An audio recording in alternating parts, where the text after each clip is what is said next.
Hello everyone, welcome back to my channel Kids Education.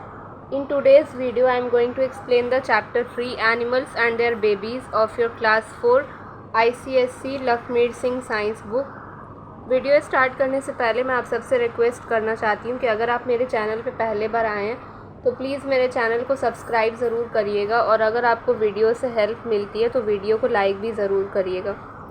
So let's start explaining the chapter.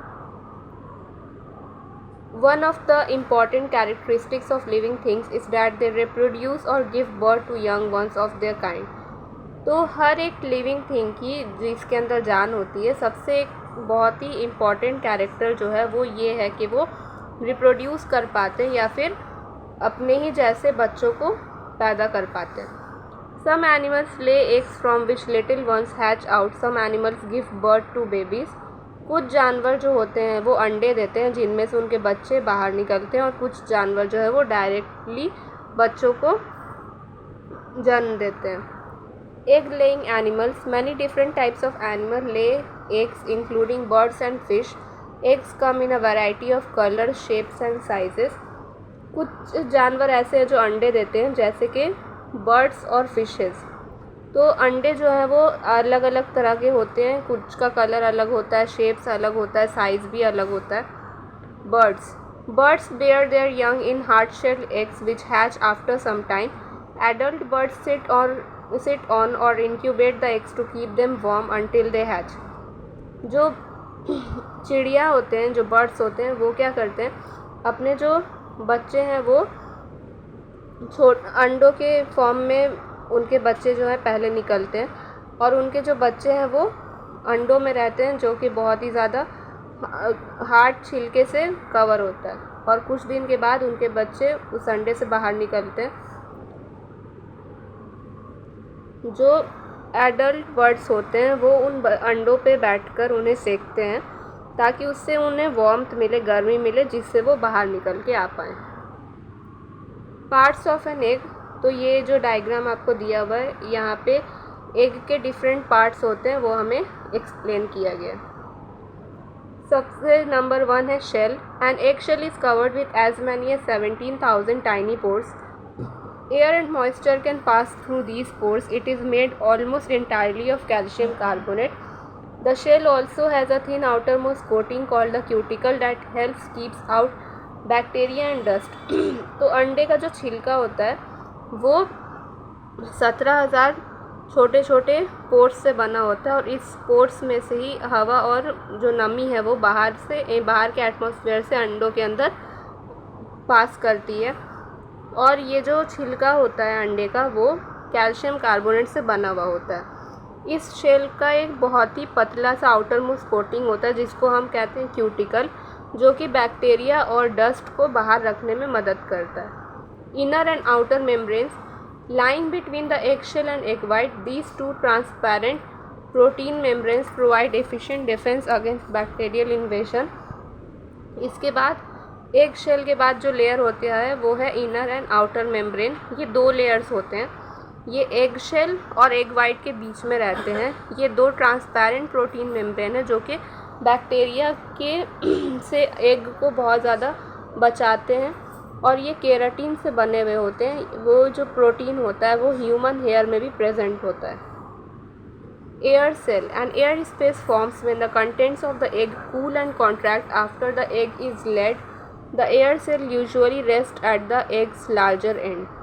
तो जब कोई भी चिड़िया अंडे देती है तो बाहर का एनवायरनमेंट जो है वो उसके बॉडी से ठंडा होता है, जिसके वजह से एग के अंदर जो भी चीज़ें रहती हैं वो थोड़ी सी सिकुड़ जाती हैं, जिसके वजह से यहाँ पे एक थोड़ा सा स्पेस बन जाता है जिसको एयर सेल कहते हैं। और ये एयर सेल अंडे को आपने देखा होगा कि एक तरफ उसका पतला होता है और एक तरफ ज़्यादा चौड़ा होता है, तो ये हमेशा एग के जो चौड़े वाले तरफ में ही पाया जाता है। Albumen, the egg white is known as the albumen. It contains about 40 different proteins, the main components of the egg white in addition to water. तो ये पार्ट हम सब ने देखा है, और जब हम एग को बॉईल करते हैं जो एग वाइट होता है उसको हम एल्ब्यूमिन कहते हैं। इसके अंदर 40 डिफरेंट प्रोटीन्स होते हैं, और इसके साथ इसमें थोड़ा पानी भी होता है। Chalaza, opaque ropes of egg white, the chalaza hold the yolk in the centre of the egg. तो यहाँ पर आप डायग्राम में देख पा रहे हैं कि जो पतले पतले रस्सी जैसे दिख रहे हैं, ये क्या करते हैं, इसको चलाजा कहते हैं, और ये जो एग योक होता है उसको सेंटर में रखने में हेल्प करते हैं। Vitelline membrane, the clear casing that encloses the yolk. और योक किससे कवर्ड रहता है? वाइटेलाइन मेम्ब्रेन से। योक जो बीच में येलो पार्ट है वो किससे कवर होता है? वाइटेलाइन मेम्ब्रेन से। Yolk, the yolk contains less water and more protein than the egg white, some fat and most of the vitamins and minerals of the egg. तो जो एग योक होता है उसमें पानी बहुत कम होता है और एग वाइट से ज़्यादा प्रोटीन इसमें पाया जाता है। इसके अंदर थोड़े फैट होते हैं और एग का जो मैक्सिमम विटामिन और मिनरल्स है वो एग योक में ही पाया जाता है। Yolk colour ranges from faint yellow to deep orange according to the breed of the hen। तो योक का जो कलर है वो अलग अलग तरह का होता है, किस जात की hen है उस पे वो डिपेंड करता है। No more, an ostrich egg at 3.3 pound is the largest single cell that exists. The smallest bird egg is the bee hummingbird's egg. तो ऑस्ट्रिच का जो अंडा होता है उसका वेट है 3.3 pound और वो सबसे लार्जेस्ट सिंगल सेल है जो कि पाया जाता है। और जो सबसे छोटा जो अंडा है वो किस बर्ड का है? हमिंग बर्ड का है। A close to 4700 bee hummingbird eggs would comfortably fit inside one ostrich egg. तो एक ऑस्ट्रिच के अंडे के अंदर हम 4700 hummingbird के अंडे भी रख सकते हैं। The bee hummingbird egg is the size of a small pea and weigh 0.02 ounce. तो bee hummingbird के जो अंडे हैं वो एकदम मटर के दाने के जितने छोटे होते हैं और उनका वेट होता है 0.02 ounce. Next topic is metamorphosis. Some animals such as butterflies and frogs undergo a huge transformation while moving from a young form to an adult form. This process is known as metamorphosis. कुछ जानवर जैसे कि butterflies और frogs अपने जब वो छोटे से बड़े होते हैं तो उनकी बॉडी में बहुत ज़्यादा डिफरेंस आ जाता है और उनका बॉडी पूरी तरह से चेंज हो जाता है। तो इस प्रोसेस को हम कहते हैं metamorphosis. Life cycle of a butterfly, butterfly के लाइफ साइकिल अभी हम पढ़ेंगे। A butterfly has 4 stages in its life cycle. Butterfly के लाइफ साइकिल में 4 स्टेजेस होते हैं। Stage 1 eggs, a female butterfly lays her eggs on leaves. Inside these tiny eggs worm like creatures known as caterpillars grow. सबसे पहला stage है eggs का।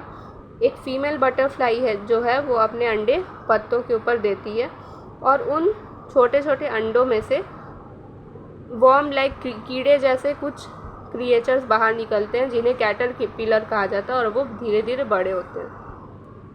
आप यहाँ देख पा रहे हैं सबसे फर्स्ट ये जो लीफ वो है यहाँ पे जहाँ पर एग्स लिखा हुआ है, एग्स में से कैटरपिलर बाहर निकलते हैं। Stage 2 caterpillar, once out from its egg, a caterpillar starts eating leaves. It is hungry and goes on to eat more and more leaves. During this stage, a caterpillar sheds its skin 4 or 5 times to grow new skin. तो अब अंडे से बाहर निकलने के बाद caterpillar पत्ते खाना शुरू करता है। वो बहुत भूखा होता है और ज़्यादा से ज़्यादा पत्ते खाता रहता है। इस स्टेज में कैटरपिलर अपने स्किन को 4 से 5 बार रिमूव करता है और उसके बार बार नए स्किन आ जाते हैं। स्टेज 3, अब यहाँ पर डायग्राम में देख पा रहे हैं stage 3 the pupa or chrysalis. Once fully grown the caterpillar changes itself into a pupa or chrysalis. अब जब कैटरपिलर पूरी तरह से बड़ा हो जाता है तो वो अपने आप को दूसरे एक स्ट्रक्चर में चेंज कर लेता है जिसको प्यूपा या फिर क्राइसलिस बोलते हैं। This is like a covering in which the caterpillar changes into a butterfly. वो अपने बॉडी के आसपास एक कवरिंग डेवलप कर लेता है जिसमें वो बटरफ्लाई में चेंज होता है। During this time, a hardened case forms around the pupa to protect it from predators and other dangers. इस टाइम पे प्यूपा जो है वो उसके आसपास एक बहुत ही टफ लेयर जम जाती है जिससे बाहर से कोई भी डेंजर उसके ऊपर अटैक ना कर पाए। Once the butterfly is ready to emerge, the case around the pupa splits open. जब बटरफ्लाई जो है वो बाहर निकलने के लिए रेडी हो जाता है तो प्यूपा का जो कवरिंग है वो फट जाता है। The wings are at first wet, soft and wrinkled against its body. तो जो पहले बटरफ्लाई बाहर निकलती है तो उसके जो पंख होते हैं वो पहले गीले होते हैं, बहुत सॉफ्ट होते हैं और बॉडी में ही सिकुड़े हुए होते हैं। The butterfly waits for its wings to dry and become fit for flight, and at the right moment the beautiful butterfly takes flight. तो बटरफ्लाई जो है वो अपने पंख के सूखने का वेट करती है और जब तक वो फ्लाइट के लिए उड़ने के लिए रेडी ना हो जाए, और जब सही मोमेंट आ जाता है तो वो बटरफ्लाई उड़ जाती है। So this is the end of the video. Next जो पार्ट है वो मैं नेक्स्ट वीडियो में एक्सप्लेन करूँगी। Please like share and subscribe to my channel. Thank you.